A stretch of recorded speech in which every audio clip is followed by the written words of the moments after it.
Just wanted to show you a few features on the 9-inch Android 8.1 system we have. This is the one we've got set up for SEAT. I've connected it to my phone. So if you wanted Bluetooth, obviously I've connected it. Press music.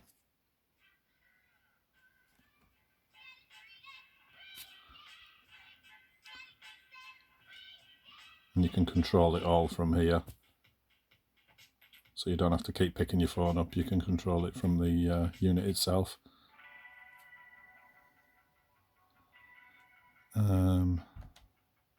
Music down on there. So you can either tap one button and then use the bar itself after that. And then come back home again. Just press the home button. I've put a USB stick in and transferred some music onto the unit in the USB at the back. And I've also done a film. So if you press music, what music I've actually put on the unit is in there now. So you can play that if you want. I've also transferred across a movie. You can transfer as many movies as you want across, but well, as much as the memory will hold. So it's a lot better running from the hard drive. And it doesn't use that much memory, and it doesn't really use that much of the processor neither. So it's quite good. But that's a film I had from DVD. I transferred onto AVI file and put onto the unit. So yeah, you can flick across. So it's quite a good option for them. And obviously, as you're watching it, press that, and that'll close it right back down again. In the app section, in here, if you've got the DAB put on the unit, then it should come straight on as you switch it on. So if you flick across to whatever you were on last, there we go, BBC Leeds now. So then you've got all your channels right across here. Shut that down to shut all your apps, and then basically you can pick them one by one, or if you want to close all of the apps down, just press that button, it'll bring you right back there again. Navigation, well, radio's there, just tune in what you want on there, and then hold the button next to it, or one of these 6, and that'll hold on whatever you've got tuned in there. Obviously it's RDS, and it'll show the name when you get the full full signal. I haven't got an aerial connected up in here. And navigation's on here. Take a couple of seconds to pinpoint, and then you're up. And then to search on this 9-inch unit, just press that button, navigate to, put the address in, and then obviously postal code. Just type your postcode in there, and that'll take you. And then when you're finished with it on the main screen, if you go down to the bottom, just press exit. Obviously it's using the processor, so if you're not using it, best thing to do is just close it down. So them's your main things that you can use. The Bluetooth, that's obviously if you press music, you're playing your music through there. But obviously if you want to make phone calls, you just press the call button. That'll show what calls you've made in and out on the unit itself while it's been connected. Press the link, it'll tell you what phone's connected. If you go into the settings, it'll show you that you can either switch auto connect on or off, so when you get in the car, it'll just automatically connect your phone. That's your keypad. And if you press that one and then press that button, it'll download all your contacts, so whenever somebody rings you or you ring them, it will show up their name on there. And then back to music again, that's on there. What's on there? If I shut that down, and then if you wanted to go to, I'll actually stop it. That's better. Right, so that's them. Then video, in your settings, obviously these buttons glow up in red. When you've got the lights turned on, it'll dim the screen down. They'll go red. If you go into display, you can actually set the brightness for when it's daytime or nighttime of how light you want the screen. Obviously the screen's not coming through too well on this on the phone, but in real life it's a really good picture.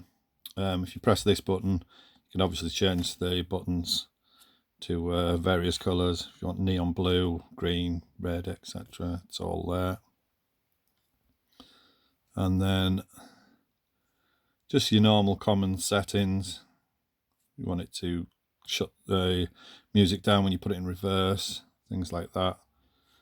And then the Bluetooth setting I was saying there, if it's auto connect, if you switch that on, as soon as you get in the car and turn this on, it'll automatically connect the Bluetooth to your phone. And then there's video settings in there, whether you want to disable it while the car's in motion so you can't watch anything, that's all in there. And then steering wheel controls they should automatically connect anyways when you connect up the unit. And I think that's about it in the settings. And if you go into apps, there's all the different apps there. The car info screen, which just tells you about your battery and things like that, and if your doors are open. But obviously that's if this isn't connected in a car, so you can't really see that. And in here you've got Chrome, so that's your Internet Explorer. File Explorer is obviously what I'm showing in there. That shows you anything. It's just like an Android tablet basically. You can just flick around with like your card that's in there and then go back to your folders. Go back. DAB's there, that's your DAB app to turn your DAB on. Your Sigic's in there, but if you press Navi, that'll just come straight on automatically.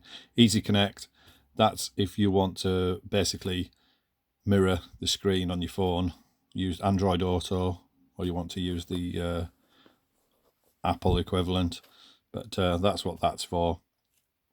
Play Store, if you want to download apps to the unit, go in, put your details in, you can download things through there. If you go into the settings over this side, this is where you turn the Wi-Fi on. You press the Wi-Fi, switch the Wi-Fi on, and then it'll have a quick search, and then whatever Wi-Fi is closest, and if you just press it, and then it'll ask, you just type in and tap it and type in your code. Or if you want to put your, let's get rid of that, if you wanted to put your mobile data on, you can use your phone and tether direct from your phone. Just put your mobile hotspot on in your Wi-Fi settings on the phone, and then it'll connect through that. So if you wanted to download Google to do Google Maps, which you can do live traffic on, you can do that if you want and switch it across. Or the sat-nav software we've got on works offline, so you don't need to be connected to the internet to work it. But if you wanted to put Google Maps on, you can put that on. And there's just various other little settings in there, things.